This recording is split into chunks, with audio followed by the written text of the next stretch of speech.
تو الحمدللہ آپ کو سبھی خطاب سے بات کرنا ہے، اور بھی علماء کرام، استاد گرامی وقار حضرت مولانا قاری تشریف صاحب قبلہ اپنے بڑے دور پر تشریف لے آئے ہیں۔ حضرت کی دعائیں چاہتے ہوئے میں اپنی بات کو بڑھاتا ہوں۔ تو شاعر کہتا ہے، آگاہ اپنی موت سے کوئی بشر نہیں، ساما 100 برس کا ہے کل کی خبر نہیں، اور موت سے کس کو رستگاری ہے، یعنی موت سے کوئی نہیں بچنے والا، سب کو موت آنی ہے کہ موت سے کس کو رستگاری ہے۔ ارے آج وہ کل ہماری باری ہے، آج وہ کل ہماری باری ہے۔ حضرات محترم، آج سے 40 روز پہلے جب میں آپ کی بستی میں آیا تھا، حضرت علامہ مولانا التمش رضا ادھری کے والد گرامی کے دفن میں آیا تھا، تو حضور استاد گرامی تشریف فرما ہے۔ حضرت نے مجھ سے بتایا تھا کہ ماشاءاللہ حضرت کے والد صاحب بڑے با اخلاق انسان تھے، بڑے اچھے انسان تھے، بڑے پرہیزگار انسان تھے، نمازی تھے، اور یہیں تک محدود نہیں ہے بلکہ مسجد اور مدرسے کے صدر بھی تھے۔ اب آپ اس چیز سے اندازہ لگا لیجئے کہ مسجد اور مدرسے کا صدر جو بنایا جاتا ہے وہ ایماندار کو ہی بنایا جاتا ہے، ایماندار کو بنایا جاتا ہے۔ تو انسان کے اچھے اخلاق کا ہونا ضروری ہے، اور انسان کا ایک دم دیندار ہونا ضروری ہے، نمازی ہونا ضروری ہے۔ آئیے حدیث پاک کے ٹکڑے دونوں لائنہ فرمائے، محبت سے بولے سبحان اللہ۔ مصطفیٰ کریم صلی اللہ علیہ وسلم نمبر نور پر تشریف فرما ہے۔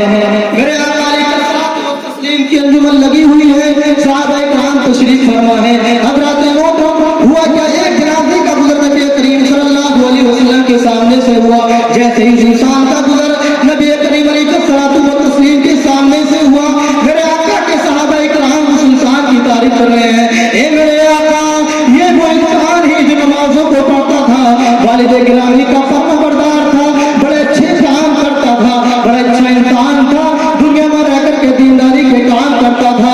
میرے آقا علیہ الصلوۃ والسلام ان کی بات کو سن رہے ہیں، جیسے ہی میرے آقا علیہ الصلوۃ والسلام نے ان کے اوصاف کریمہ کو سنا، ان کی بات کو سنا، مصطفیٰ علیہ الصلوۃ والتسلیم نے ارشاد فرمایا، وجبت، کیا فرمایا؟ بول کر کے سنیے، کیا فرمایا؟ مصطفیٰ نے فرمایا وجبت، جس کے معنی آتے ہیں واجب ہو گئی۔ اب یہاں پر مصطفیٰ تشریف فرمائے، انجمن لگی ہوئی ہے، صحابہ کرام سب کو درس و تدریس کر رہے ہیں، اسی کے ساتھ میں ایک جنازہ اور آ جاتا ہے۔ جیسے ہی جنازہ آیا، جنازہ نکل رہا تھا، صحابہ کرام پھر کہنے لگے، یا رسول اللہ یہ تو ایک ایسے شخص کا جنازہ جا رہا ہے جو بہت ہی بدکار انسان تھا، بہت ہی گنہگار انسان تھا، اپنے ماں باپ کا نافرمان انسان تھا، گھر میں رہ کر کے بیوی کو پریشان کرتا تھا، بچوں کو سناتا تھا، بہت زیادہ پریشانی کے حال میں اس کا انتقال ہو گیا ہے۔ اس نے دنیا میں رہ کر کے کبھی نمازوں کو ادا نہ کیا، کبھی اپنے مال کی زکات کو اس نے نہ دیا۔ حضرات محترم، اتنا کہنا تھا، آقا کریم علیہ الصلوۃ والتسلیم میرے مصطفیٰ ان صحابہ کرام کی بات کو سن رہے ہیں، جیسے ہی میرے آقا مصطفیٰ کریم علیہ الصلوۃ والتسلیم ان کی بات کو سن رہے ہیں، سننے کے بعد میرے آقا نے فرمایا وجبت، کیا فرمایا؟ وجبت، مصطفیٰ نے فرما دیا، جس کے معنی آتے ہیں واجب ہو گئی۔ حضرات محترم، صحابہ کرام کی انجمن لگی ہوئی ہے، صحابہ کرام بیٹھے ہوئے ہیں، حیران و پریشان ہو جاتے ہیں، حیران و پریشانی کے عالم میں سوال کرنے لگتے ہیں، آپس میں پریشان ہو جاتے ہیں کہ جب ایک اچھے انسان کا جنازہ گزر رہا تھا، ایک اوصاف کریمہ کے حامل کا جنازہ گزر رہا تھا، تو مصطفیٰ نے وجبت فرما دیا، اور اسی کے بعد میں جب ایک بیکار انسان کا جنازہ گزرا، ایک گنہگار انسان کا جنازہ گزرا، دیکھنے کے بعد پھر مصطفیٰ نے وجبت فرما دیا۔ آخر اس کی وجہ کیا ہے؟ حیران و پریشانی کا عالم ہے۔